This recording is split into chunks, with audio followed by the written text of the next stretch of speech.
Hello, welcome to the Tuesday night music show. We've got the four thing tonight. Oh, the ads are running, but there's four of us. So we've got, let's see, who do we start with? Let's start with Eric. Eric's here. Hello. Eric is our new, what do I want to say? Be nice. Rock. He's our rock. He's just here. Road Rock. Yeah. Brian, I also want to thank Captain Bail Bonds for making sure that Eric could make his appearance here. Yes, absolutely. That's important. Captain Bail Bonds, Nashville, New Hampshire. Thank you. Stay inside the electric fence. Yeah. Yes. And Live free or call Captain Bail Bonds. Thank you to the Soprano crew for letting him come and join us tonight. It was a job he had to do to whack a guy, but he's here instead. So thank you for that.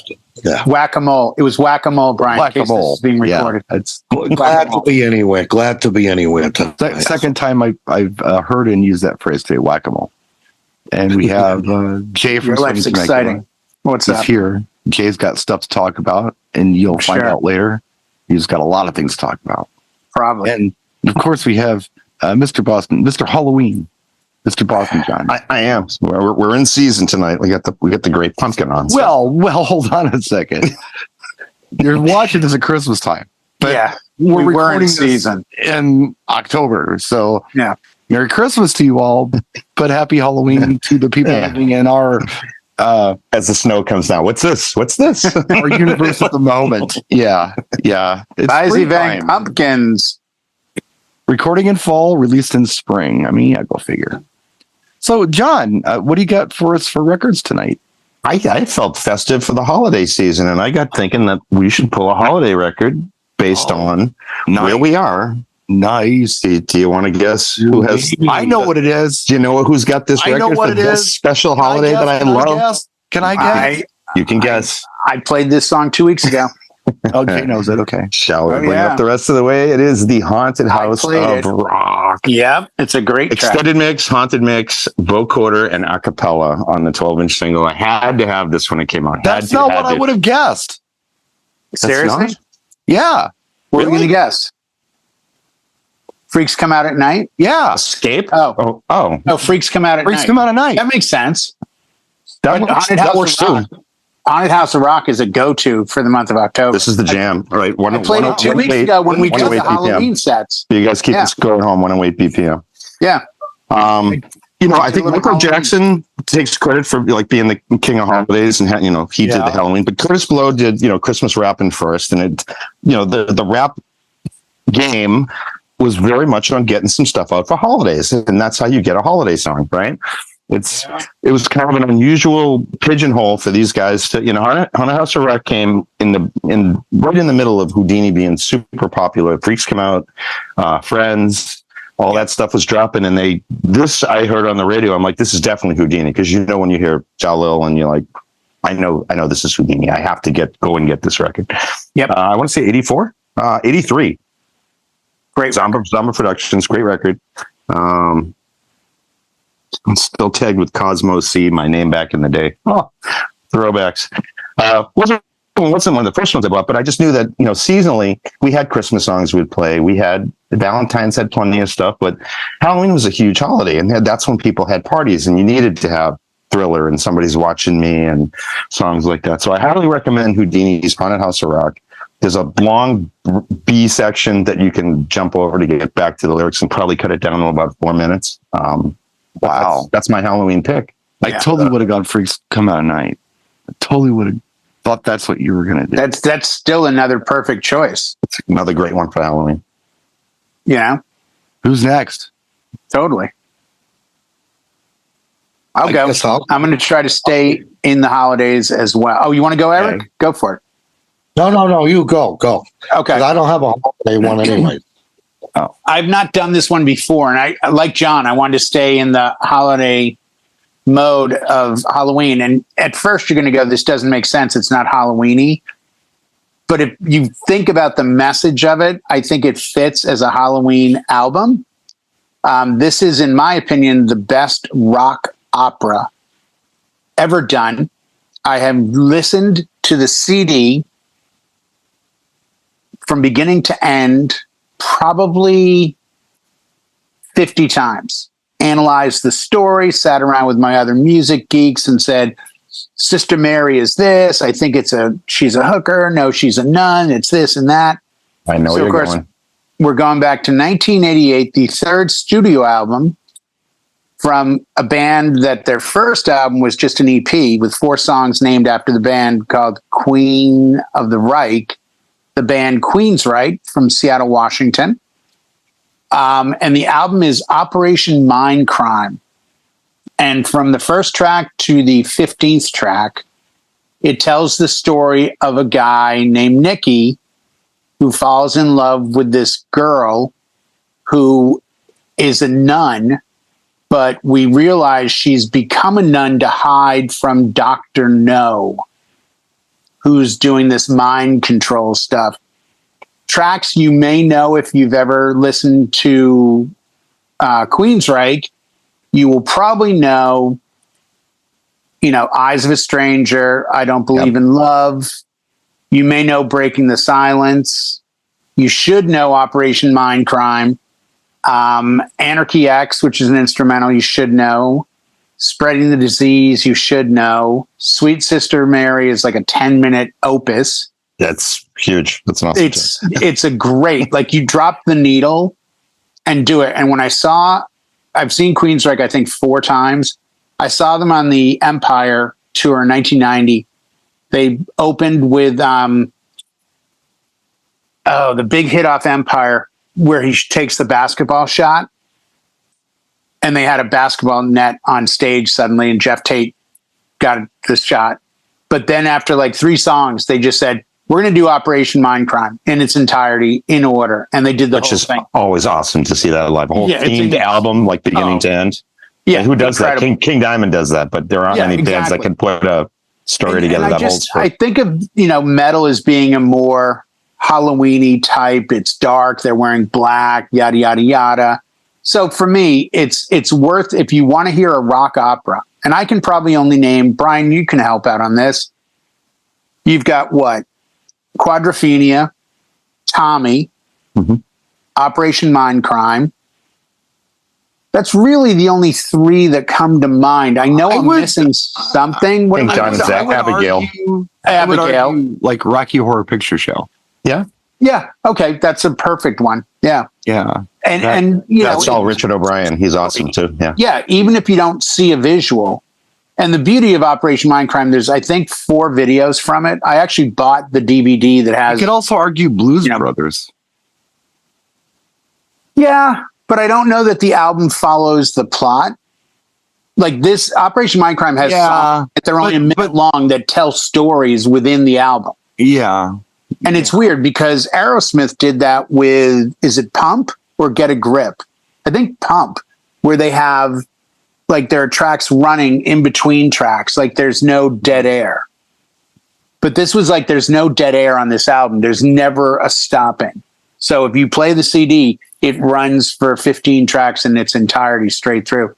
But definitely worth looking at. And I just, I kind of think of that kind of music. And I mean, example, Michael Kamen did all the orchestration. Those of you that don't know who Michael Kamen is, I believe he's dead now, sadly. Michael Kamen was the orchestra engineer, conductor, arranger in the 80s for everything that was big. All the Guns N' Roses, November Rain, Don't Cry, all the big orchestration by bigger metal bands were Michael Kamen. And he was a classical, musician who got into rock and just did orchestrations that were like insanely great. Yeah. So this was big. This was top end quality. And for a third release, it really put the band on the map for a lot of people. They crossed over big. They opened for Metallica the tour before they headlined. So that tells you the catapult to success that this had for them. So, Eric, you have a non-Halloween themed. I do. I didn't know. I didn't get the email, but we're just winging it. I sent it to your AOL. You didn't get it? You got mail. Your dial-up was kind of slow today. I didn't know.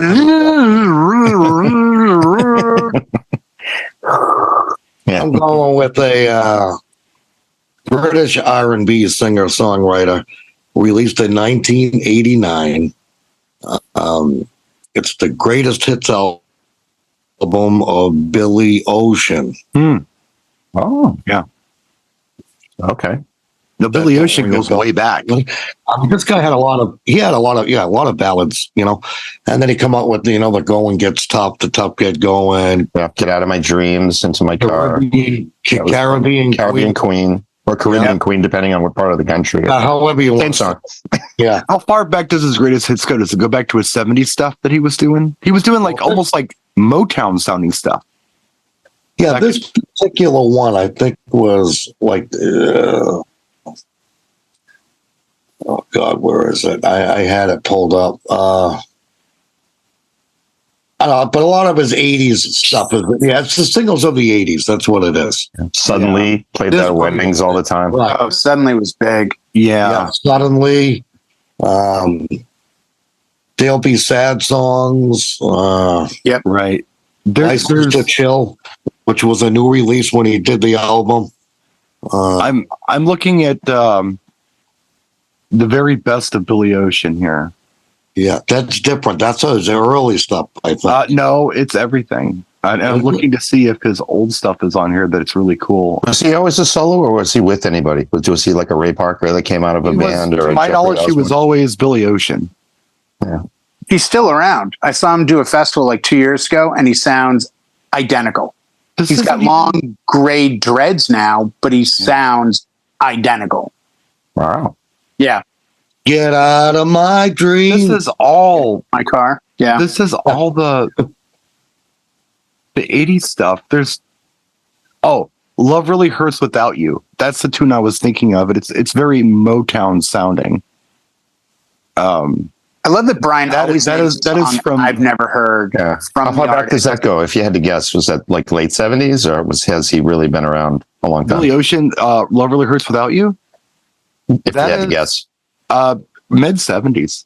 Okay. Like 76, 77 kind of thing. See, I had no clue he went back that far. He does. Yeah. And it's kind of neat. But he didn't, he was never in a group, huh? Not to my knowledge. You would think if he started in the mid-set, it's like Jay Ferguson coming out of, like Luther, Gun, or came from somewhere, Let me see how old that song Steelers is. Wheel producing Jerry Rafferty coming out, like they all had a start point. Right. It was a band. Then it was the band featuring Billy Ocean. John Wayne with the Babies. Love Really Hurts Without You came out in 1976. Okay. No clue. So I don't have to look that one up. That doesn't. We'll check it out after the show, but it's got a Motown vibe to it. This is the kind of stuff that I learned from one of my mentors, Heine, my other dad. Oh, yeah. Heine was into this stuff, and Heine was like, check this out. This is what Billy Ocean used to sound like, and he played the song for me. He really liked it. He thought it was a great song. He didn't really like his 80s stuff, but he liked his early stuff that was maybe lesser known. Huh. He's got another really good song, and I think it's called One of These... it's like, what the hell is it even called? One of those nights where you feel like getting down. That's a really cool song, and I think that's early 80s. Nope. He was Caribbean Queen. Yeah, that was the first time I heard him, but then I went back and I heard all these other songs. Yeah, Nights. Feel Like Getting Down. It's a really cool Billy Ocean song. It's from 1981. And we'll check that one out. I think was the first thing I ever played from him. And then Caribbean Queen, and that was the big suddenly was a huge ballad. Yeah, Suddenly Boy was another one. Want to be There'll Be Sad Songs, and Lover Boy was the song of his that was big too. I played a lot. I just did a little research on him, and he was never with a band, but he took a liking to like Otis Redding, Sam Cooke. Yeah, well, that makes sense. He was that guy early on. Beatles, makes sense. Stones, And after the show, I will show you some of the early stuff that I'm talking about. We should all pick an album some week. Make a mental note, somebody. We should all pick an album by an artist that, for the most part, anyone under the age of 40 has never heard of, or they hit in the 80s or the 70s and disappeared. Well, I think that's most of the songs that we pick. Well, yeah, it's kind of that's our lane. You're talking about this. For some reason, I'm thinking of Paul Young. Yeah, who like came in, had some great product, and then just vanished. Yeah, he did a lot better overseas than he did here. I used to sing a Paul Young song to my dog. Like every time you go away, you take a piece of meat with you, tea, because he would steal it off the table and wander away. And I would sing that to him as he wandered into the room to eat a hamburger of mine. Big hit in America, wasn't it? Every time you go away. It was the big ballad. That was like his big hit here. I don't know that he had any other huge hits over here. Anyway, speaking of Halloween, I'm going to turn you on to something here. What I think he's going with Bauhaus. Why do I feel Bauhaus? You already know. Okay, so if you were... I know what he's going with. I had something else completely different picked out. Batman! Okay. And the only reason I had something different picked out is because I've got a big project going on behind me and I can't reach my records like I want to thumb through things because I've got a lot of gear and setups in front of them. I got 3 setups I'm working on right now. But that's another story for another day. I changed my mind. As soon as John said about Halloween, I'm like, crap. And I was going to see if I can get to that section of my records to pull out this, and I could get to it, and I did. So for those of you who were cruising in any kind of lane that I was in the 80s, might recognize this 12-inch. This is Ministry All Day. And this was a single. Okay. Now, the flip side of All Day is a song called Every Day is Halloween. Yeah. That was the flip side. Bop, bop, bop. But it's the flip side of All Day. Yeah. Bop, bop, bop, So a lot of DJs didn't know what to do. They'd look for this song and then they would, I can't find it, because they wouldn't bother to look to see that it was actually a B-side of all things. Things. Who knew that it was going to have the kind of stand power, like you said, right? This is the really cool actual like 12-inch remix version of Every Day is Halloween, and it's Every Day is Halloween on both sides. But the original release was the flip side of All Day, which is a really cool Halloween song. I play it, nobody knows it, I don't care. I played it 2 weeks ago on Twitch, and literally outside of John, everyone's a DJ on my stream. They're all like, "Who is this? Is this New Order? Wait, is this Information Society? Yeah, no, it's New Order. I think it's New Order." I'm like, okay, and I purposely didn't say who it was. I'm like, I'll play another song by the same artist, and I played like Psalm 69 or NWO or something. New World Order. Oh, what the hell is this? Yeah. And I'm like, it's the same group. They're both Ministry. That was Ministry? I'm like, yes, this is Every Day is Halloween. Because people get scared by rock bands that sound too like aggressive, like Ministry. Like, I don't know if I'll be into that. I'm like, yeah, give them a listen. They've got different periods. It's bigger than you think. Yeah, distinctively. Here's this period. Here's this period. Like, there aren't many groups that have pulled that whole. It's not even like bands that try to. They started off as like a gothy Tears for Fears, and they ended up being Guar. I mean, it was just bizarre. 100%. But they never made a conscious effort to say, "Hey, everybody, we've decided to switch gears." Like bands will do that. That they'll be like, "This is a different period." No, it's not. Like, it's you doing this. They just came right out of the gate and said, "Here's bop bop, bebop, bop bop bop," and all of a sudden, whirr. Like they just didn't care.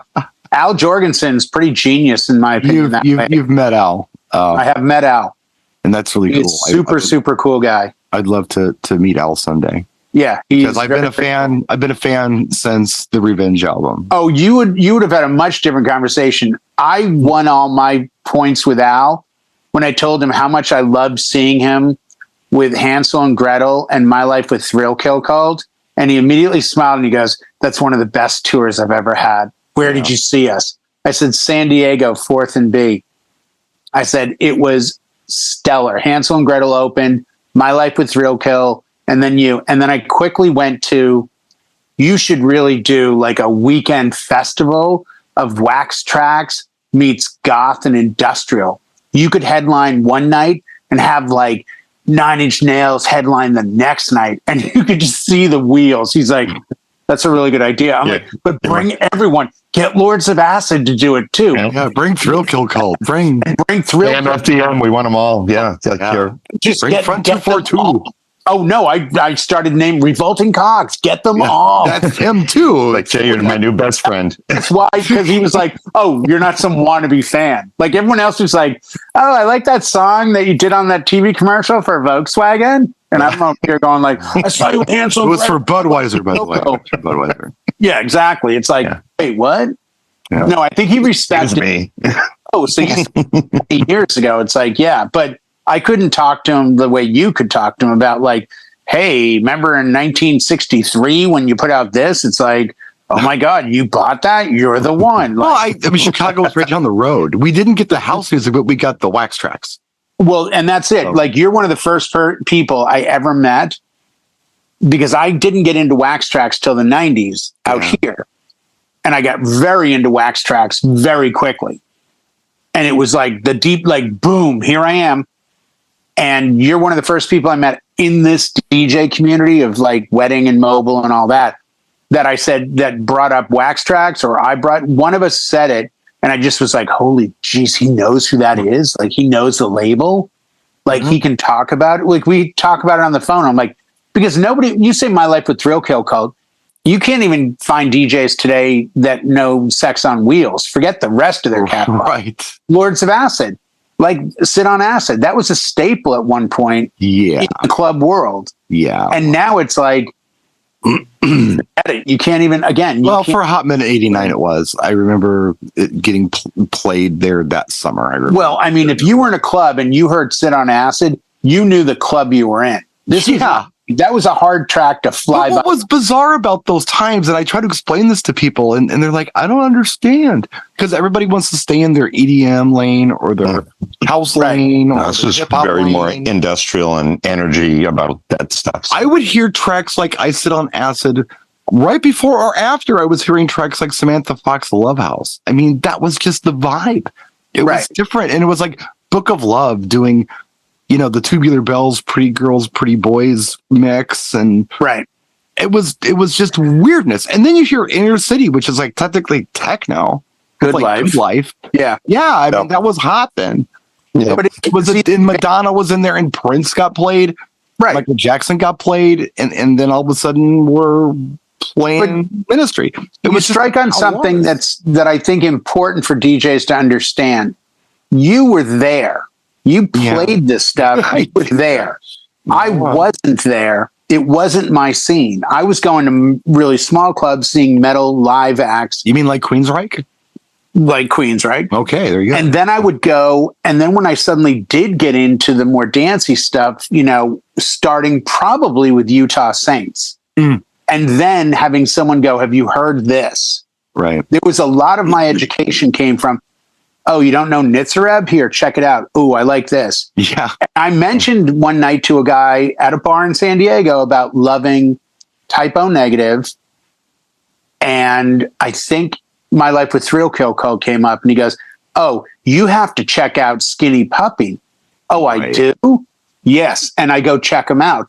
And it's that education that even though I haven't played Lords of Acid, Thrill Kill, Skinny Puppy, I haven't played not even Ministry. I haven't played at a wedding or a gig in probably 15 years. Yeah. You still should know them. I was saying to John, I don't think you were around, Brian. I had a wedding Saturday night. I did not play Usher, Yeah. Now you look at that and say, so what? What's the big deal? I played for 3 hours of dancing. Right. I got the largest tip No one's I've ever done it before, by the way. ever received at an event. I got the largest tip I've ever been given at any event on Saturday night from the mother of the bride. And the reason I point out I didn't play Usher, Yeah, is because I didn't play much of anything that you would think, give me the top 200 songs you're playing at weddings. Because I'm the first to admit, there's a formula sometimes. There are tracks that you just know, oh, this will do well. Oh, I can rely on, we've all got that 20 or 30 tracks in our bag that we go, man, I can't hit them the right way. Let me try Journey, Don't Stop Believing. Let me try Michael Jackson. Let me try Usher, Yeah. Let me try, Black Eyed Peas. Let me try, whatever. Tried and true. That's the flaming rag at the top of the bottle, and you're just going to ignite the place. I played 2 Ludacris. I played 2 T-Pain tracks. This was the crowd. This was a very club, bar, college crowd from back in the day. It's interesting you say that. And now they wanted it at the wedding. I hate to stop you, but I know if I don't please. segue, and I want to say something about this because, back in those days we're talking about where, yeah, we were playing a little bit of everything that night, or the clubs were playing, all this mix of music that was, maybe goth industrial stuff, but it was also top 40 and it was dance and disco or whatever. It was everything. When I was playing, I didn't have a wall of records behind me. I had what I had in my crate and whatever happened to be there. And you knew what worked and you played what worked. But my dream was to have access to everything so I could just play whatever happened to be the right song to play, whether I had it, whether I could carry it in my crate or not. And that dream came true with hard drives and even CDs to an extent where you could just have everything. And it was better with hard drives because you could find everything a lot easier. You're not printing these big catalogs and trying to find a track. You just type it. Oh, there it is. Yep, I'll try that. But you're right. We tend to play the songs that we know will be effective. I remember working at the multi-op, and we would discuss that. There'd be like 20 guys in a room after their gigs talking about what tracks they played and what worked. Whether you wanted to play them or not, they worked. Right. Nobody wants to play Unchained Melody, but it works. No one wants to play YMCA, but it works. Nobody wants to play Love Shack, but it works. Right. Old time rock and roll. Nobody wants to play it, but it works.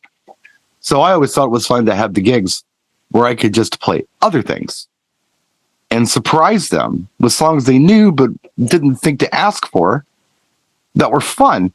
Right. But no, you come full circle, or I do anyway, thinking about it, where I'm thinking about the tried and true tracks when I'm DJing sometimes, like you're saying, Usher's Yeah, and things like that, because they work. It's the safety net, because you don't want to count on them, but they're always going to bail you out if you haven't. But you almost. But I think of it more like this is a standard. I don't think safety net as much as I think, oh, I know this will work, and I knew it would work. It would have worked Saturday, but every once in a while, my brain decides to actually do my job. And we say this every week. We say it in every discussion. You read the crowd. You read the crowd. You read the crowd. I read the crowd. I played back-to-back Ludacris songs the other night. I can tell you in my career, I've never played back-to-back Ludacris songs. I've never played back-to-back T-Pain songs. You've all seen the movie Mrs. Doubtfire. It was all over the map. There's a scene in that movie where he's riffing on stage, he's like, I don't know, a set guy or whatever for this TV show. And when it's all over with, he's back there and he's riffing, and the producer's watching him. And he says something to the producer, walks up, is clapping his hands, and said, "Boy, you really, know how to, play to the kids." He said, "Well, that's just it. I don't play down to them. I just play to them." Right. So on the Raptor. Yeah. I know what you were talking about. It's like, I don't play down to them. I just play to them. So I think about that when I have an audience in front of me. Sometimes, honestly, I have to play down to them because that's who they are. Right. And they may not know. Other times, I think I know when I've underestimated my audience because of the response I'm getting. If I play the tried and true and they look at me like, you're a hack. I'm like, okay, F you. And I throw on something they weren't expecting. And it's like, okay, you're cool. You have to kind of. But I think there's that point where we feel the need to stand up and be like, look at me. And I don't. Like one of the tracks the other night was Fetty Wap 679. I haven't played that in years, but the bride had requested it. And one of the girls said, which was great thing, she doesn't know how big of a statement this was early in the night, but she came up and it was in my crate and she could see it because it was so dark in the backyard. I had my Serato set to what's called daylight, where the screen goes white. Right. So it's very bright because A, I can read it, and B, it's putting light on the gear. So it works out really well. And she goes, oh, 619 Fetty Wap. Yeah, I knew she'd ask for that. I go, oh, why? She goes, that's our college days. And that was so huge. That's what got the Ludacris and the T-Pain and the Jaquan Tipsy. Like California Love, I ended up playing that. It was okay. Normally at a wedding, people get all gangster about that track and they're like, oh, this is dope, Tupac. But this wasn't that crowd. My mid point was going from Baby Got Back, and they were all acting all booty about it. So even though the BPMs make no sense, I broke my own rule of it has to mix. Yeah. And I went into Juvenile, back that ass up, and they went ballistic because I realized, oh, let's just play to the people in front of you. Don't think you're, because we're supposed to think we're more knowledgeable than the crowd. And this was one of those rare nights where everything hit perfect because I was willing to let go of my ego enough to let the crowd really take me along. Hey, I'm doing a broadcast right now. You know?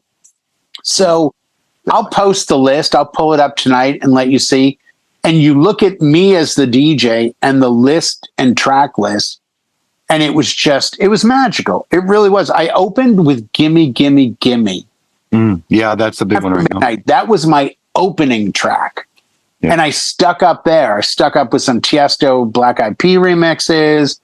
Then I suddenly went down. You know, I mean, the only thing that made sense for a wedding was the father of the bride asked for Bust a Move. No, he wanted Tone Loc. Played Tone Loc and went into Ice Ice Baby. And they loved it. But it was like the dad was dancing with him. So that section he got. But then it went back to the crowd. And when they were leaving, they did a big lineup and they had sparklers.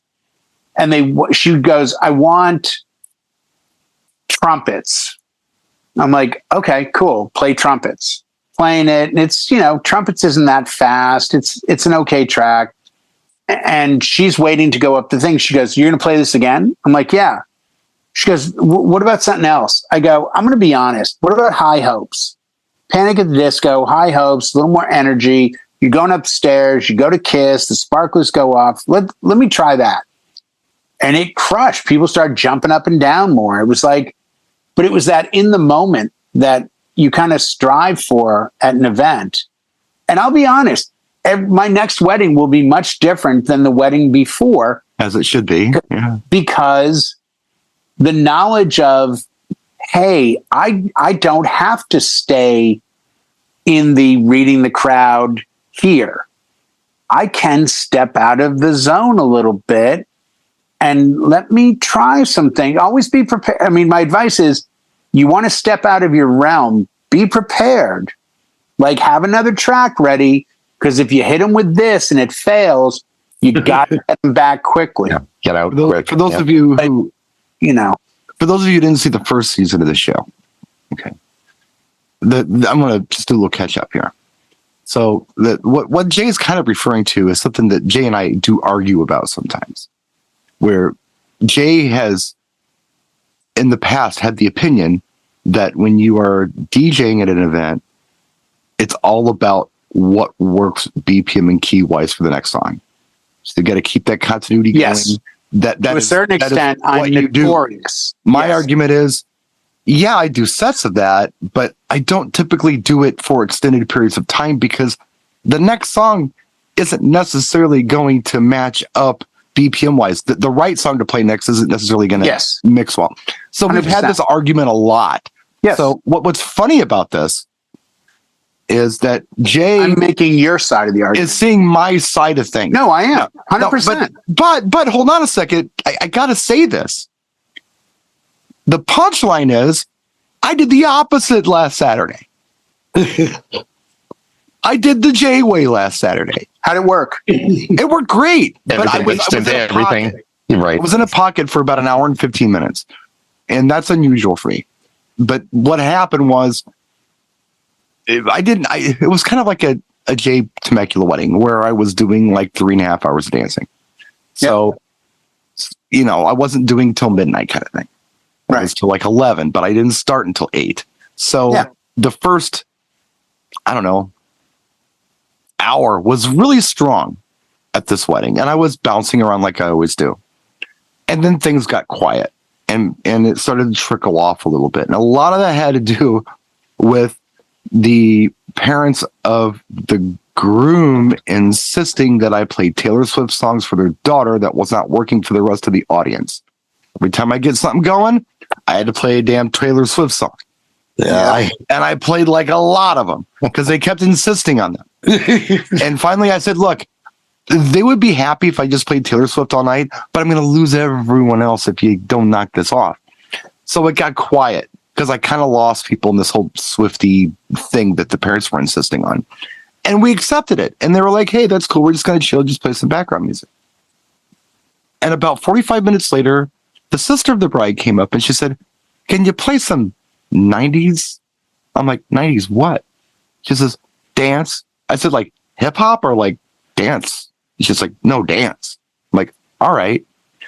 So I wasn't sure what to do. They seemed relatively pedestrian. So I started with Hadaway's What Is Love. I'm like, screw it. I haven't played this forever. I'm just going to throw it on. Great one.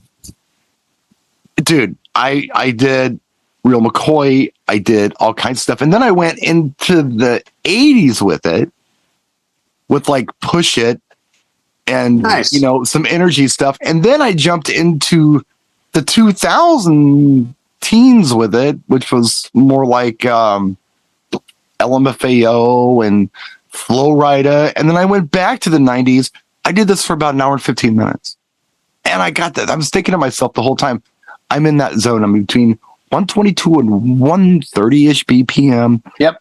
And this is what this is what it must feel like to be Jay at every wedding. I'm at the club. Where's your band? Yeah. Right. No, it was great. It was well. Here's the thing. Like, I'm actually showing this on air. This is the no list, so you can see. Let me kill this light in the background. Yeah. No good feeling. No wobble. No cha-cha. No shout by Isley's. No Bruno. Oh, God. Well, we're not going to talk about Bruno. No Taylor. No Maroon 5. But like at a normal wedding, I would have figured a way to get Maroon 5 Sugar in there. I would have done this. I would have done that. I would have brought in, you know, I Got a Feeling. It's a Saturday night. Oh, this is perfect. But this was where they threw it at me. And, you know, I walked away, and I won't go into grave detail, but I arrived at the reception site at 12 o'clock. I got into my car to drive home at 11:50. In between arrival and leaving, I drove 24 miles in each direction to do a battery-operated wedding ceremony on a cliff. Mm-hmm. Then came back and did a 6.5-hour wedding reception. So the 12 o'clock was set up at reception, left to do the ceremony, came back to do cocktail dinner and dancing. And I was stressed out like we've all been when you do multiple locations and you're like, what if the car breaks down? What if I get in an accident? My gear's over there. I'm over here. It's an absolute S show. But it was one of the rare times where I just kind of looked at things and realized, man, I thought my job was to lead the crowd. Even though I say, oh, read the crowd, read the crowd, read the crowd. But I always think in my head, I heard the word lead the crowd, lead the crowd. And Saturday, like I said, I mean, I'll pull my playlist up. You will look at it and be like, wow, this looks like a great time. But I can tell you there's 100 songs that I should have played that I didn't. And I got the biggest tip of my career in 26 years. I got, you know, we probably all, like me, you know, you strive to get that one person at the end of the night that goes, hey man, great job. I had about 18 come over, handshake. I got 3 hugs from bridesmaids. Thrilled with like how well it went. They can't believe how much they danced. I had 3 people tell me, man, this was killer. This was awesome, man. The DJ really makes the night. I'm like, oh, I think so. Thanks so much. Yeah, my DJ sucked at my wedding. Like, my wedding looked nothing like this. It sucks. I'm like, oh, that's terrible. I mean, I want to think all DJs are doing a great job. You just find the right one for you. No, this was other level. This was other level. I don't get other level compliments. Yeah. And it really came down to, I was willing to let go of the ego. And I've got a t-shirt in front of me. The best quote ever, ego kills talent. I let go of my ego that I knew more than the crowd, and I let the crowd give me enough information that I could keep giving them back. For sure. Yeah. You're never going to get a compliment like next level if you always play safe. And that's the whole thing. It's like, but how you know risky can you get? I have people tip me and be very happy and a hug and a kiss and all that. And I don't think if you went to them tonight and said, hey, your wedding 2 weeks ago, the guy extended me for 2 hours. That's a decent sign you're doing your job when the guy goes, can we go another half, another half, another half, another half, and tips you really well. I mean, these were two of the best weddings I've ever had, and they were polar opposite. I did not bring cards on Saturday, but the parents of the groom and the family of the bride kept approaching me saying, please tell me you brought cards. They want to know who you are. They want you for their events. It's like, well, look, you know how to get a hold of me. Just share the information with them. I'm here for it. I just didn't bring cards. No, you bring. I don't know why I didn't. I just didn't think when about the wedding is a dud and you've played "Don't Stop Believing" 6 times and you can't figure out what's wrong, then you get these events. And you know what it comes down to, Brian? And I said this to Michelle when I got home. How'd it go? I said, this is probably one of the best examples of I'm actually a really good DJ. Like, people walked out of there.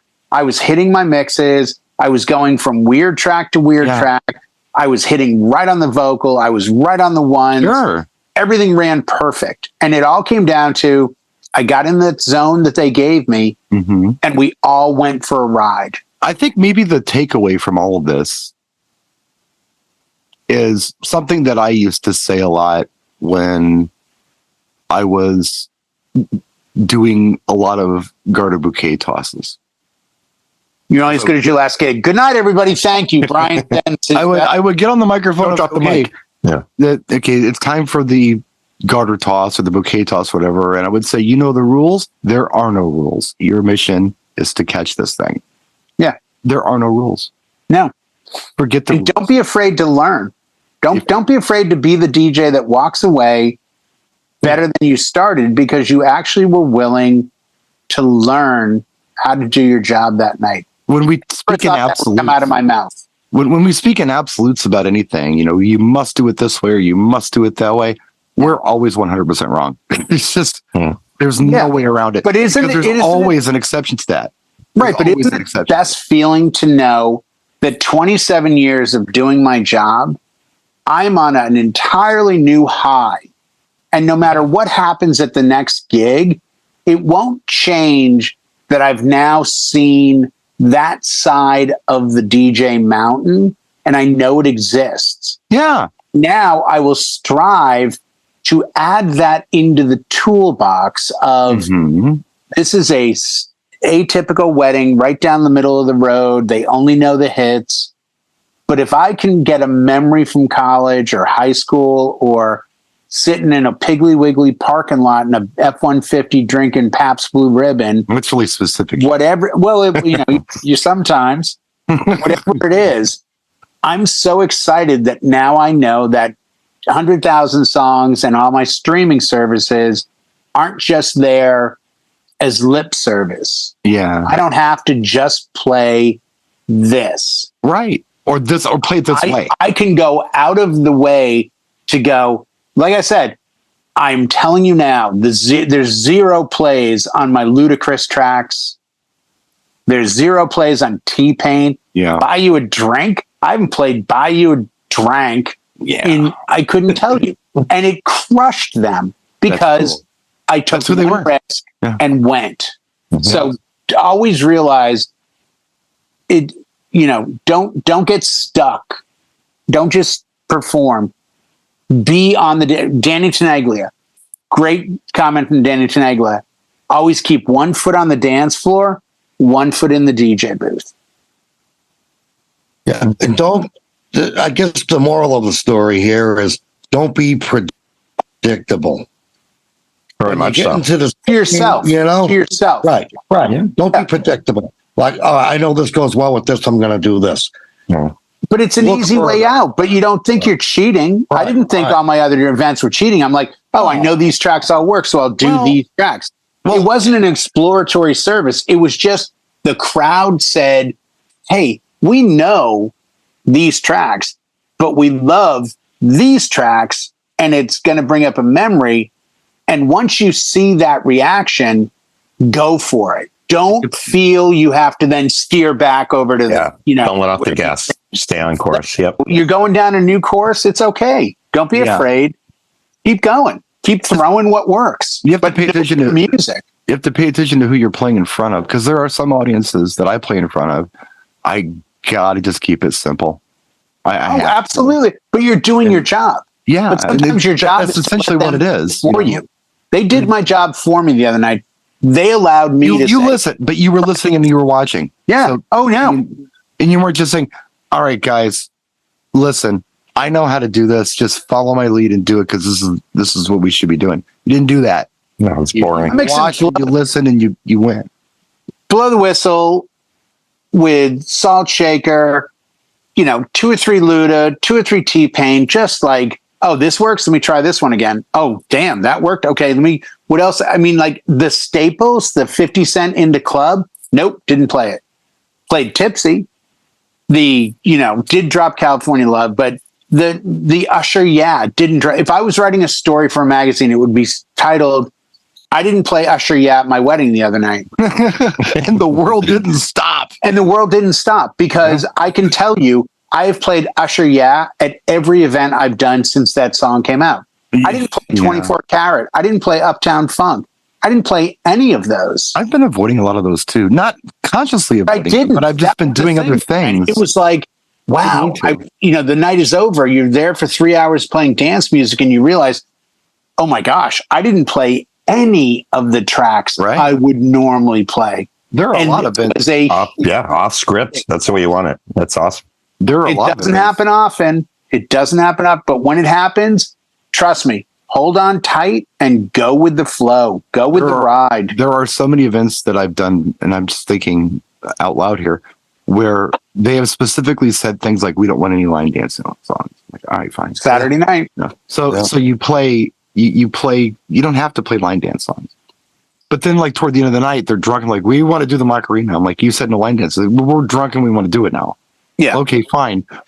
I kind of think of songs like Usher, and even Flow Rida Low, and maybe 50 Cent in the Club, and all that stuff, almost as line dance songs now. It's kind of where my brain is. They are smart bombs in the video game. You press the button, all the aliens explode, and you got a few smart bombs, in your arsenal whenever you're playing that video. Well, it's like if you went to an event with a dead dance floor and they said, get them dancing. We've all got those 20 tracks in our head that go, this will work. Yeah. Like, here's something real quick. I did this week, and I did it last time. Both weddings wanted older jazz for cocktail. Like the Frank Sinatra's, Miles Davis, that stuff. But I'm watching people on the faster, like, Frank Sinatra tracks and Michael Bublé tracks, and I'm seeing them kind of swinging a little. So I tried it 2 weeks ago at the wedding, and I suddenly said, you know what, let me try something. And I went to the Swingers soundtrack, and I went to Cherry Poppin' Daddies, and I suddenly dropped, like, You, Me, and the Bottle Make Three. And all of a sudden, everyone's like half swing dancing during cocktail. So I'm like, all right, let's try Go Daddy O. It still worked. I dropped Brian Setzer, Jump, Jive, and Wail 2 weeks in a row at weddings during cocktail. Now, that makes no sense. But because I was playing the vibe, I realized, let me test the waters. Let me try a fast vibe. They were all going nuts for it. And I'm like, when did this happen? I thought this was supposed to be the mellow time.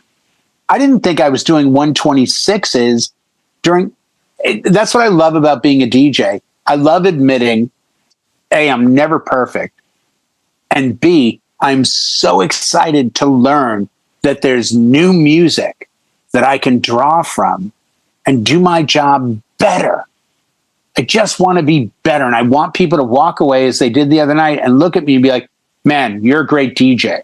That was the compliment that meant the most. Man, I just wanted to add that, of course, you of all people would have the Swinger soundtrack. And Temecula. There you go. Yeah. Alex If you Calvert. haven't seen Swingers, AKA a documentary on Temecula, California. if you haven't seen Swingers, Leave your keys in the pineapple-shaped fishbowl. don't see the one with John Leslie and Jamie Gillis. See the one with John Favreau and Vince Vaughn in his first movie. That's the Swingers you want to see. The other one, Jay would know. Jay would know the Swingers. totally different. Yeah. Kind of different vibe. Ray Cousteau is mentioned in the credits. That's not the one you want to see. No. You want the. If Veronica Hart is in the movie, Oh, God. maybe a pass. Yeah. Lisa DeLeo, I got a list. You need me to go down it. We're very appreciative of that. That you got our back on this. I do what I can, Brian. I think, I am guilty of getting pretty jaded sometimes when it comes to doing what we do. There's so many things that I don't really enjoy about, being a wedding DJ, specifically wedding DJ, but there's so many things I love about being a DJ. Right. And the wedding. And in the, oh my gosh, you're not a wedding DJ tonight, are you? You're a DJ. Yeah. You're always a DJ. Like, I deal with the club kids that are like, yeah, I just did this club, 1,000 people, crazy, check it out. And they're doing these crazy remixes, and there's CO2 going off and fire. And and no one came up to you at the end of the night and said it was next level when you were done. You just played what was expected. $150? No. Oh, they did it at this wedding. Are you kidding? No. Yeah. No, it's the biggest tip I've ever received. And they were thrilled because I did exactly what they dreamt of. And I went even a little further. And they may not know it then, but they'll know it at the next, I guarantee the next wedding anyone attends from this one. Yeah, you've set the bar pretty high. Oh, I've set it really high. I feel like for the next DJ. For yourself. And that's a good thing because you're going to want to be that good. Or anybody in attendance too. But it's always going to be there, John. It's that I've now gone up a step. Yeah. Being a DJ to me is always climbing the stairs. All those people, your next gig. So all those people at that party, you just made their next party miserable because it'd be like, oh, it wasn't anything like that other one I was at. Oh man, the DJ. Right, but you want that, but you also, I think we all as DJs can fall into, as Brian said, it's very easy to fall into the like, this will work, I'll do this. Yeah. And you don't want to ever dial it in. And we all watch videos on Instagram and YouTube and everything else. And it's like, man, that's the top 200 in play and they're doing their job and they're getting a good reaction and everyone's dancing, but they're not making that memory that they really could have made had they gone a little bit off the path. And in response to that, Jay, I will say this. To me, it is disappointing when I feel like I have to dial it in.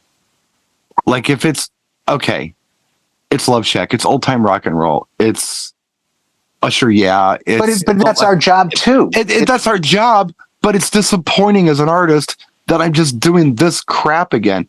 I get more joy. I get that now. I get more joy out of like, hey, let me give you a unique experience that you didn't imagine that you could actually have. Songs you weren't thinking about, but you love. Right. Let's do that. That it's what I used to refer to in my old gig logs when I have a wedding like that, and it's just like it's been a great experience all around for not only myself but for the audience. I call them home runs, and all day. I need home runs in my in my season. If I go a whole season and I don't have home runs, it's a bummer, dude. I gotta have like a couple of those home runs where I feel like I just did something that nobody was expecting me to do, but they loved it. Well, I think those are the best gigs for me as an artist. I love that stuff. Well, I mean, 2 weeks in a row, I've had highs because the first gig 2 weeks ago, I watched the groom grab his hips constantly during Apache. He wanted Apache. Yeah. And he kept grabbing his hips. And in my stone cold sober brain, I suddenly was like, what's with the hands on the hips? And this little voice goes, you should drop Time Warp next. And I did. And it blew up because it came out of left field. Yeah. And they were already sort of doing the dance. And when I played it, I got a bunch of screams and they all knew it and they all went ballistic. Yeah. And it's like, oh, that's right. I'm being a DJ because I'm reading the crowd and I'm watching and paying such close attention to how they dance. Yeah. That I often make the comment about if a guy grabs his ankle, Vanilla Ice is not far away. When I see that move, boom, Ice Ice Baby's coming. First time I ever saw Mobile DJ, I'll never forget it. It was 1984, and it was at a college party, and it was a big. The whole dorm was there, and at the time, in those circles, like the whole pogoing thing was big, like with the police. And stuff. Yeah. Oh, totally. Yeah. And that's how I danced. They did a bunch of those, and then Wake Me Up. A song that I didn't expect to hear, the DJ dropped, and it went over so well. And that was Touch and Go by the Cars. I would have never. That makes total sense. But yeah, but in my whatever 13-year-old brain, I'm like, oh my gosh, I would have never thought anybody would ever dance to this song. But it's perfect for that. Those are the kind of things that I remembered, and called back when I started doing parties like that. The pogo thing for me was the what I like about you. That was the kind of stuff they were playing. That you would jump up and down and like pretend you were skiing moguls, and you're like, it's like it's like one of the Charlie Brown characters in the Christmas thing where they're going, Linus, but to reggae or ska or something. To reggae, Well, if you want a wake up call, there's a bunch of TikToks lately that are showing old Club MTV 1988, 89. And you watch how everyone's dancing, and you look at that compared to today, and you're just like, oh yeah, that's how we used to dance. And you look at the music they're playing, and they're playing like It Takes Two stuff. And you're like, yep, that totally. So again, it's a learning experience of, if this crowd looks like this crowd, these songs can now come into play. The weird ones for me back then are when I see people like on American Bandstand or whatever in old videos dancing to songs like Be Near by ABC. It's like, how are you dancing to this? It's amazing that you are, but go watch Elton John. Awesome. Who's on Soul Train doing Benny and the Jets. No, that makes sense. Benny and the Jets. But they're all those were R&B tracks. All dancing. I know it makes sense to you, but most DJs, if you said to them, Benny and the Jets is a great R&B dance song, they'd look at you like no, it's wait, not. What? No. Here's the dancers from Soul Train all dancing to professionally trained dancers. Oh yeah, they're getting down. Yeah. Speaking of getting down, I've got some Billy Ocean songs to share with you guys off camera, so we better just go ahead and put a fork in this one. All right, sounds good. Well, thanks. Are we there, or do we have like a minute? Are we close? Or? Well, if you've got something to say, John, you better say it. I wanted to propose a new segment to you for just a quick 5-minute wrap. Okay. The surprise closer of the week, the song you played to end a gig that you didn't know was going to work, that worked. Like Jay mentioned High Hopes for the Sparkler exit. And I'm like, you would play that early, not to end, but now it's an older song. You can do it. So I've got one I'd like to share too. And maybe you two can toss one in quick. We closed the wedding with Ain't No Mountain High Enough. Oh, that's a good closer. That's a good closer. And it's a song you forget about. I did the Diana Ross version. Bill's got one that's got like the remix beat, but to close with the closer, that's going to be my surprise pick of the week. Tammy Terrell and Marvin Gaye version of that song. Yeah, that's good too. A lot more energy. All of them, any version of that. But that's a surprise song that came back. Remix of that crushes. But if the crowd's not gay, don't play that one. I'm telling you, because it's like. So I don't know if you two got anything you want to toss in for a closer like the week. Country Roads, Take Me Home. That was my big closer last weekend. Yeah, that's a surprise. I asked for it. I was like, that one specifically. Yeah, it never closed a wedding with that song, and it closed 2 weeks ago, and it crushed the whole place. Everybody's singing along. Everybody arm in arm. 3 minute. Yeah. Oh yeah. Rocking back and forth. Yeah. No, it's. I think I told you guys a couple years ago. I went almost every wedding in a row. The 3 closers were Queen, Don't Stop Me Now, Excellent. Shut Up and Dance by Walking the Moon, and Mr. Brightside by The Killers, if the audience was the right age. Because they're all super high energy, jump up and down stuff. But, and I've had this talk with Brian. One of my big closers years ago was Daft Punk, One More Time. Because when how you did that too. Part, then it gets to where it does the build. And right at the build, if you can get on the mic and be like, all right, last song of the night, everybody. I really need you guys to show the energy. Here we come. When I tell you, I need you to jump. It's coming right now. Here we go. Everybody jump. And it hits that last segment and they all start pounding it. It's like, wow, this is awesome. But again, when he was bringing that up, I almost had an orgasm there. Say that, boy. Settle down, Eric. And on that note, no, wait. See you next time. Yeah, all right, go. No, well, you got something, Eric, you say. No. I had a mistake closer one night. Okay. Rosemary Clooney? By Niles Barley. And it went crazy. It was like I was running out of time. I'm like, should I do one? Should I? And sure enough, I'm like, bang, bang. I remember when. And they just all. Yeah, it's a good track.